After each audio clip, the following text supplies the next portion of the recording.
Welcome, everybody, to Play Action Football. Myself, Matt, it's time for Week 4 NFL Rapid Reactions. Every game of the Sunday, we give a quick take about every single game. Let's jump right into it. Starting off, Matt, you're going to go first. I'll go second. Vikings, Saints. The Vikings are not as close to as good as I was expecting them to be heading into the season, and honestly, it's the same old problem. They have a couple decent flaws, and Kirk Cousins is not good enough to get them over the hump. They should have cleaned the floor with the Saints this afternoon. There's a reason his nickname is Kirkland. Next game, Browns, Falcons. It feels like it's going to be super hard for the Browns to make the playoffs. Tiny margin in terms of how many guys can go down without injury. Today, they miss Myles Garrett and basically lose because they don't have him or Clowney. Yeah, these are just two bad teams right now playing a football game against each other. Next game, Commanders, Cowboys.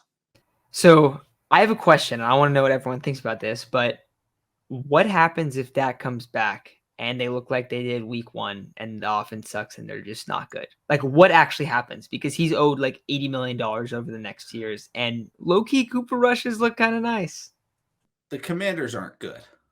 That's my takeaway from this game. They're not good. They're not good. I didn't think they were good coming in, but they're not good. The battle of the scrubs, Seahawks versus Lions. So the Lions offense somehow made drastic improvements, and it's literally not going to change anything for them because they probably have the worst defense in the entire NFL. 48 to Geno Smith and the Seahawks? Come on, man. Another battle of bad teams. It's a theme this week. Next game, Titans, Colts. Somehow the Titans are already the AFC South favorite after literally starting the season 0-2 and not being that 2 weeks ago. Like, overnight, they have turned into the heavy favorite in the AFC South. The Colts suck, and Derrick Henry is still better than Jonathan Taylor. Bears, Giants. Danny Dimes is low-key bowling with one of the worst offensive line and wide receiving cores in the NFL. If you take away Saquon, that is probably the worst offense in the NFL, and he's honestly kind of keeping them in games. And last season, he was all right, too. Not good, but not terrible. There's a theme brewing. A battle between bad teams. One was significantly worse, being the Bears, but still two bad teams playing against each other. Next up, Jaguars, Eagles. I'm going to keep saying it. I've talked about this with you. I've talked about it before the season. The Eagles have one of the best, if not the very best roster in the NFL, and they are going to finish as the number 1 seed in the NFC. The Jags are decent, and they are able to hang in games.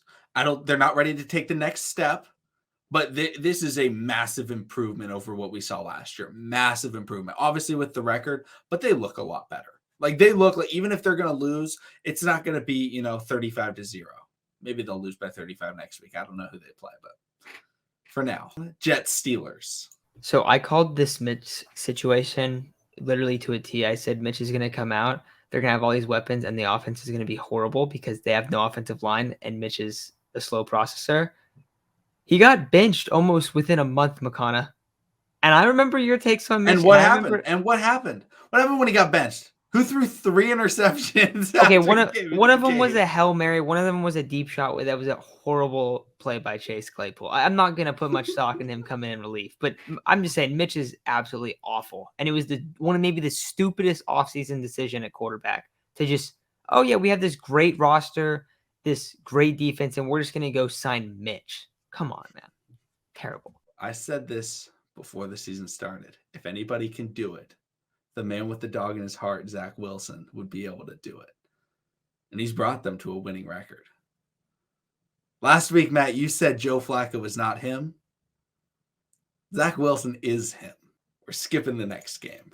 We're not talking Bills-Ravens. I'm just kidding. Bills-Ravens. I bet that the Ravens coaching is starting to get out of hand with some of these clock management issues late in the game because they're literally just blowing games left and right over the past few years. There's too many things for me to say about the Ravens in a short take, so I'm going to say good job, Bills. Chargers, Texans. Davis Mills is the prototypical tanking quarterback. This isn't even to knock him, but he is a guy that you go and you get. He's not going to be terrible. And once he's done being your quarterback on a terrible roster, so you can go draft like a Bryce Young or CJ Stroud, he's going to be the backup. Still saying it every week. Fire Brandon Staley. Cardinals, Panthers. The Panthers offense under Matt Rule has been nothing outside of pathetic. Baker sucks.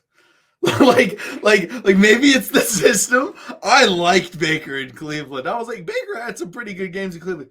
Dude, Baker looks horrible. The receivers want to leave. He can't even check it down to Christian McCaffrey. Wow, Baker is bad. Patriots, Packers. I just want to say that I absolutely love Bill Belichick, and I'm going to be sad when he's no longer in the NFL. I don't know if you saw this, but they basically had a situation where it was 3rd and 8. They have an incompletion, and they reset the play clock, and Bill Belichick looked like the angriest person you have ever seen. And he is losing his mind over a marginal difference in how the game's going to come out. And then the Packers just ended up taking a delay a game, and it meant absolutely nothing. But it was just so funny because he's so locked in on the rules, and he's like, why? Like, and he's screaming like, why the fuck are we doing this? And like going crazy. It was hilarious, dude. And I'm going to miss that because he just was so locked in. It was comedy. Bro, Mac Jones is not the best quarterback on that team. Zappy's the best quarterback so far in this draft class. He looks the best, man. Like, who needs Mac Jones? Game manager or game winner? Broncos country versus the Raiders. I don't know what happened to Russ, but Russ just looks – they just look bad. Javonte's out now. Like, I could not imagine the Broncos offense looking this bad. Like, never, man. It's horrible. I saw Melvin Gordon fumble the ball, and I looked at that game, and I went, God, how are they this bad? Because he's a guy where it was like, oh, Melvin Gordon, he's a solid guy. He's fumbled 4 times this year, and he was still splitting carries with Javonte. And now Javonte's hurt, and then Russ throws it to the backup running back on 4th down, and he drops the ball. And it's like, dude, Russ is trying. Russ isn't playing amazing football, but Russ is trying so hard, and they're all failing so miserably. It's like a youth church basketball team. Like, they got heart, and they're trying, but man, can they not play the game. Oh, jeez, Buccaneers. Maybe Tom Brady should have just retired, in all honesty, because this O-line is so pitiful that they are horrible on offense, dude. Like, I can't believe how bad they are. And Godwin got hurt and came back, but like, it is going to be a rough season for Tom Brady. Like, you can already see it. Like, he's getting beat up, and we're in week 4. That is scary. I think Giselle is giving money to the offensive lineman to be bad. Screw over Tom Brady. She's like, oh yeah, you want to play? I make more money. I'm worth more money. I'm going to pay them to suck. I think that's what it looks like. Also, shout out to the Chiefs. They're still very good. I don't know why every time they lose a game, everyone's like, are they done? Are they bad now? No, shut up. But that's it for the rapid reactions. If anybody has any rapid takes, quick fire thoughts about any of these games, please let us know in the comment section down below. Check out the segments on TikTok. Check them out on YouTube Shorts, things like that. But if you have any ideas for how we should run the show, things like that, let us know. Thank you, everybody, for watching. Subscribe for, I don't know if it's top tier, but, decent tier NFL football content. I think it's funny tier. I'm mad today, so I don't want to. I'm done. I'm done with football for this Sunday. But thank you, everybody. We'll see all of you again next time.